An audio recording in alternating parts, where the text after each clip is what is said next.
జై శ్రీమన్నారాయణ. పూజ అయితే కంప్లీట్ అయిపోయింది. ఈ విధంగా అమ్మవారిని అలంకరణ, అయ్యవారిని అలంకరణ, శ్రీ లక్ష్మీ నరసింహస్వామిని అలంకరణ, తర్వాత రేణుక ఎల్లమ్మ అవతారం.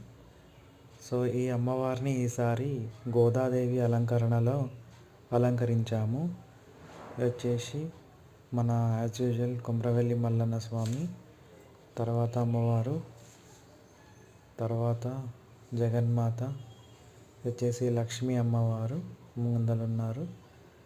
ఓం నమో వెంకటేశాయ, సమ్మక్క సారక్క.